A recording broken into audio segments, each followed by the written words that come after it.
सीमा से भारत आने को लेकर पूछताछ हो रही है। कैसे वो भारत आई, किसने उसकी मदद की, इसको लेकर भी उससे पूछताछ की जा रही है।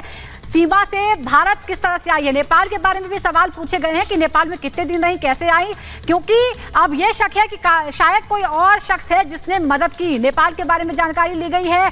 यह भी पुख्ता किया जा रहा है कि क्या वाकई नेपाल के रास्ते ही भारत आई है सीमा, या फिर कोई और ठिकाना था और कोई तीसरा था जिसने मदद की। तो सीमा से भारत आने को लेकर कई तरह के जो सवाल हैं वो पूछे गए हैं और उन सवालों का जवाब सीमा हैदर नहीं दे पा रही है। सीमा हैदर पहले जिस तरीके से बता रही थी कि पाकिस्तान से वो दुबई जाती है, दुबई से नेपाल और नेपाल के बाद फिर बॉर्डर क्रॉस करते हुए भारत की सीमा में प्रवेश करती है, ग्रेटर नोएडा तक पहुंचती है, लेकिन अब वो गोलमोल जवाब दे रही है।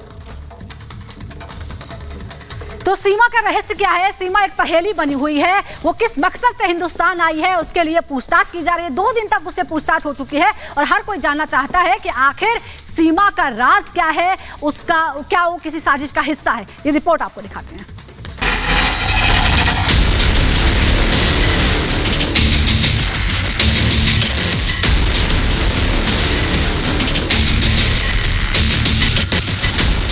सीमा हैदर का सच क्या है? पाकिस्तान किया या भारत खींच लाया सचिन का प्यार? क्या इश्क के लिए तोड़ दी सारी सीमा, या फिर जुड़े हैं ISI से तार? क्या है सीमा की मिस्ट्री? ATS खंगालेगी सारी हिस्ट्री।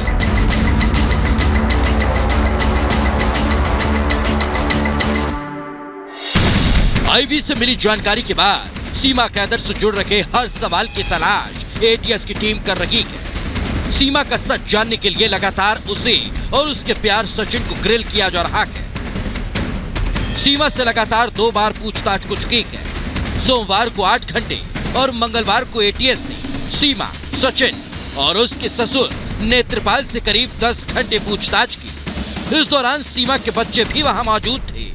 सीमा हैदर तमाम सवालों का गोलमोल जवाब दे रही है। सीमा हैदर 5वीं तक पढ़ी है, लेकिन चेहरे पर कॉन्फिडेंस और फर्राटेदार हिंदी हर किसी को सोचने पर मजबूर कर रही है कि आखिर कैसे कम पढ़ी लिखी एक घरेलू महिला जो गांव से कभी बाहर तक नहीं निकली, वो 4 बच्चों के साथ 4 देशों की सरहद पार कर गई। आपको दुबई से, शारजाह से नेपाल के रास्ते भारत आना चाहिए, ये किसने बताया आपको? जिन्होंने टिकट करके दी थी मुझे। एक तो ट्रेलवे जिमनी ऐसे कोई उनका है, ऑफिस है, उन्होंने बताई थी। फिर मैं वहाँ से पाकिस्तान इंटरनेशनल होता है जिना एयरपोर्ट है, वहाँ से दुबई से यहाँ खटमंडू, ऐसे जहाज़ ऐसे उड़ते हैं सीधा नेपाल के लिए। पाकिस्तान से कोई भी जहाज़ नहीं उड़ता मैम, इसलिए ऐसा आना पड़ा। बाकी दुबई में कहीं गई नहीं, दुबई एयरपोर्ट के अंदर ही रही थी मैम। सीमा को लेकर सवाल और भी है। सीमा एक मुस्लिम महिला है जो कलमा और आयती पढ़ती है, लेकिन उसकी भगवान और तुलसी पूजा क्या जासूसी ट्रेनिंग का हिस्सा है? आपको लेकर इस तरीके की बातें भी आ रही हैं कि आप मुस्लिम हैं, लेकिन आप कोई भी कलमा नहीं जानती हैं, और हाँ ये किस तरीके की बातें चल रही हैं, इसलिए मैं चाहती हूँ आप इस पर क्या बोलें। मैं बोलती नहीं, मैं सब कलमा जानती हूँ, नमाज जानती हूँ, हर आयत जानती हूँ मैम। जितनी मेरी इतनी एजुकेशन नहीं है, मैं कलमा जानती हूँ, बिल्कुल जानती हूँ। मैं पढ़ती नहीं क्योंकि मैं हिंदू धर्म में आ चुकी हूँ, तो इसलिए मैं नहीं कह रही, मैं सब जानती हूँ मैम। आप कलमा पूछ लें, नमाज पूछ लें, मुझे सब आती है मैम। सीमा हैदर बहुत की शातिर और तेज दिमाग वाली है। उसका सच सामने ना आए इसलिए वो हर बार गरीबी और पति पीड़ित होने का कार्ड खेलती है। ऐसे में सवाल है कि अगर सीमा गरीब थी और किराए के मकान में रहती थी तो उसके पास घर खरीदने के पैसे कहां से आए, और फिर उसने उसे क्यों बेच दिया? ये बताइए सीमा, आप पाकिस्तान में रहती कहाँ? कराची शहर में, कराची बिटियाबाद में। आपका अपना घर था? नहीं, मैं किराए पे रहती थी। अपना घर मैंने लिया था, वो अलग था, कभी वहीं शिफ्ट नहीं हुई थी क्योंकि वो थोड़ा टूटा फूटा था।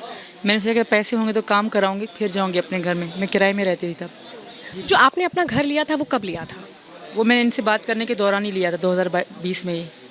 2020 जब आपके पति सऊदी जा चुके थे, जी मैम। इसके लिए पैसे कहाँ से आए?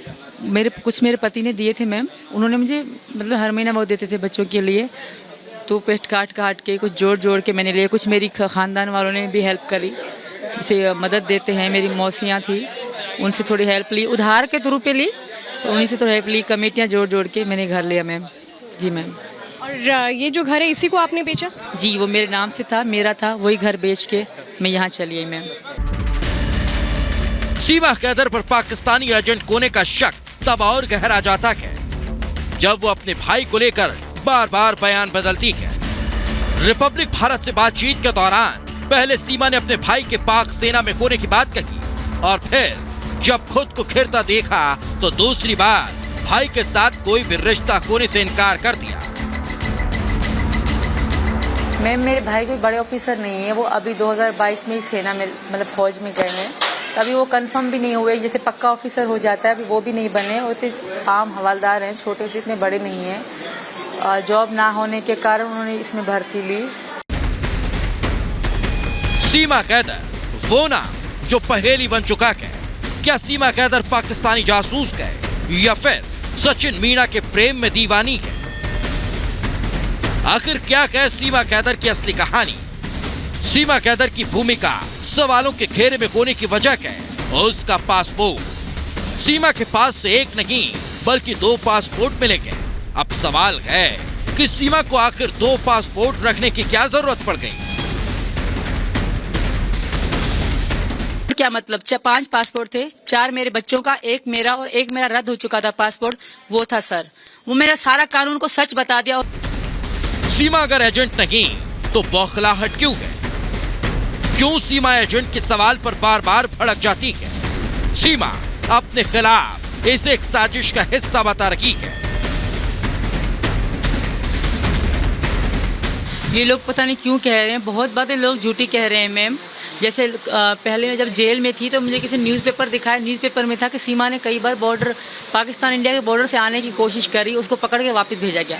ऐसा कभी भी नहीं हुआ। मेरी पहली कोशिश थी, जब पहले मैं नेपाल आई इनसे मिलने, तभी घर वालों को कहा, जो मेरी बहनें थी उनको कहा मैं लाहौर जा रही हूँ घूमने के लिए। बताया जाता है कि यूपी एटीएस ने सीमा कैदर के सभी सोशल मीडिया अकाउंट को खंगाला, जिसपे अधिकतर दिल्ली एनसीआर के लोग जुड़े मिले। सीमा के सोशल मीडिया अकाउंट से भारतीय सेना के कुछ जवानों को भी फ्रेंड रिक्वेस्ट भेजी गई। एटीएस सूत्रों ने बताया कि सीमा अपने कई बयानों में पलट चुकी है और पूछताछ के दौरान वह लगातार रोती रही। सीमा और सचिन ने एटीएस को पूछताछ में बताया कि उनके नाम से किसी ने सोशल मीडिया फर्जी अकाउंट बनाया है। पाकिस्तान आर्मी में भाई के होने पर किए गए सवाल पर सीमा चुप्पी साध रही है। सीमा एटीएस को कई सवालों पर गुमराह भी कर रही है। वहीं दूसरी तरफ आईबी ये भी जानने की कोशिश कर रही है कि सीमा नेपाल के रास्ते भारत कैसे दाखिल हुई। इसे लेकर इंटेलिजेंस ब्यूरो ने सीमा सुरक्षा बल से रिपोर्ट मांगी है। सीमा बिहार के सीतामढ़ी बॉर्डर को क्रॉस करते हुए नेपाल से भारत आई थी। इस बॉर्डर की सुरक्षा में एसएसबी तैनात है। आईबी ने पूछा, जब सीमा और उसके 4 बच्चों के पास टूरिस्ट वीजा नेपाल का था तो वो बॉर्डर क्रॉस करके भारत में कैसे घुस गए? कहां गड़बड़ी हुई है? या चूक है या कोई साजिश? Bureau report, Republic Bharat.